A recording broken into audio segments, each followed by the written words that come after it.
So let's talk about the secret sauce, the thing that separates a cool AI demo that works half the time from an AI product that you can actually rely on. We're talking about harness engineering.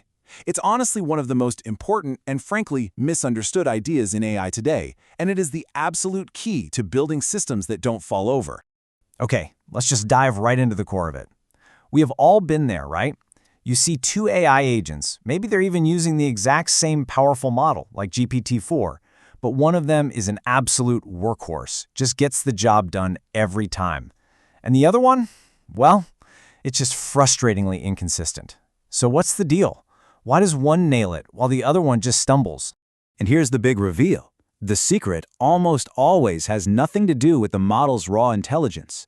The real breakthrough isn't finding a smarter AI brain, no. It's building a smarter, more robust system, a kind of scaffold or a harness that actually guides and constrains that brain to get the job done right every single time. So here's how we're going to break this all down. First, we'll look at the core problem of unreliable AI. Then we'll trace the evolution that got us here. We're going to define what harness engineering actually is, look at its components, see how the pros are using it, and finally, really dig into why this is so critical for the future of building anything with AI. Let's start with a real-world story because I think it perfectly captures this whole challenge. It's a classic case of an AI agent that just couldn't seem to get its act together consistently. So a friend of mine was working on this agent, and they had the best model, they had tweaked the prompts for weeks, but they just hit a wall. Its success rate was stuck under 70%. You know the type? Sometimes it was brilliant, but other times it would just go completely off the rails. Now the fix wasn't a new model or some magic prompt. Instead, they completely rebuilt the system, the process for how the agent split tasks, how it managed its memory, and how it recovered from errors. And the result? The success rate skyrocketed to over 95%. Same model, same core instructions, but a totally different system made all the difference. And you know, this exact kind of problem has driven this incredibly fast evolution in how we all think about building with AI. It's really been a journey through 3 distinct stages, and each one tackles a more complex problem than the last. First, we had prompt engineering. This was all about that basic question: did the model even understand what I want? Then, things got a bit more sophisticated with context engineering, which shifted the focus to, okay, does the model have all the information it needs to actually answer? And that brings us to where we are now, harness engineering, which asks the most important question for any real-world application. Can the model actually execute the task reliably and consistently? So let's just be clear on the difference here. Prompt engineering is all about the language, right? It's crafting the perfect request. But that only gets you so far. We all quickly realize that a lot of tasks don't just need a clear question, they need a ton of background knowledge. That led to context engineering, which is all about feeding the model the right data at the right time. It's a huge shift from how you ask to what the model knows. But here's the catch. Even with the perfect instructions and all the right information, models can still fail, especially on complex, multi-step tasks. And this brings us to that third, and I would argue most important stage for anyone who wants to build a real AI product. Okay, the absolute best way to understand the difference is with this new employee analogy. It just clicks. Imagine you're onboarding someone. Prompt engineering is like giving them clear instructions. Go visit this client and pitch our new solution. Context engineering is giving them the whole client file, their history, our past emails, the product specs, the whole shebang.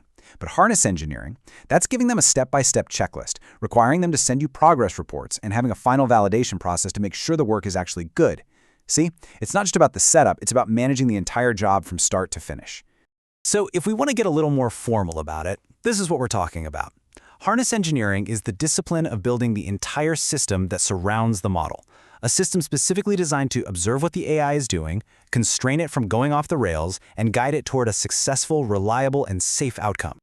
And this leads us to a really simple but incredibly powerful idea. An AI agent is basically an iceberg.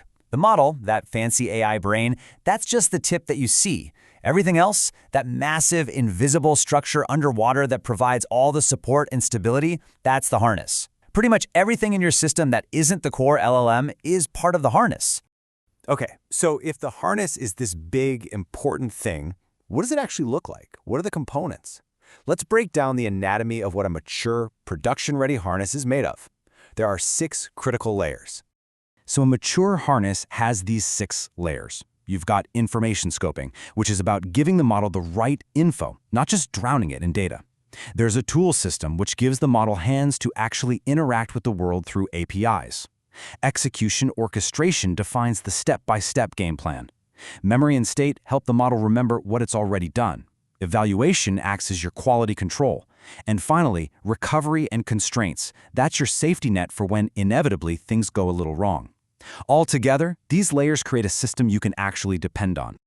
Now, this isn't just some abstract theory, right? The biggest AI labs out there, like Anthropic and OpenAI, they are putting these exact principles into practice to build their most advanced systems. Let's take a look at how they're actually doing it. So Anthropic found that agents running for a long time start to suffer from what they call context anxiety. It's like when you've been staring at a spreadsheet for 8 hours straight. The model gets overloaded, it starts forgetting details, and it rushes to finish. Their solution was wild. Instead of trying to summarize old info, they just hand the job off to a completely fresh agent. It's literally like restarting a program to clear its memory. They also found another huge problem. Models are terrible at grading their own homework. They are way too optimistic about the quality of their own work. So their solution, and this is the core principle, was to separate the roles. You have to separate the doer from the validator. They built a system with a planner agent, a generator agent that does the actual work, and then, crucially, a totally independent evaluator agent. This evaluator is like a QA tester. It doesn't just look at the code, it actually interacts with the final product to see if it really works. That separation is pure harness design. Meanwhile, over at OpenAI, they're taking this so far that it's completely redefining what it means to be an engineer. In this new world, an engineer's job isn't to write every line of code. It's to design the environment the AI works in. You define the goals, and when an agent fails, your job is to figure out what systemic capability was missing, not just tell it to try again. You build feedback loops so the agent can test its own work, check logs, and learn from its own results. It's about creating a self-correcting system. Okay, so let's pull all these threads together. What's the big takeaway here? Why does mastering the harness matter so much, whether you're building with AI or just trying to build a career in this space?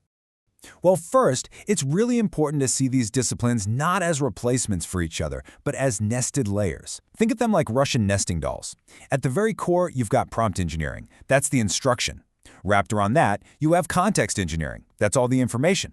And then, enveloping everything is harness engineering, the system that manages, validates, and makes sure the whole process actually succeeds.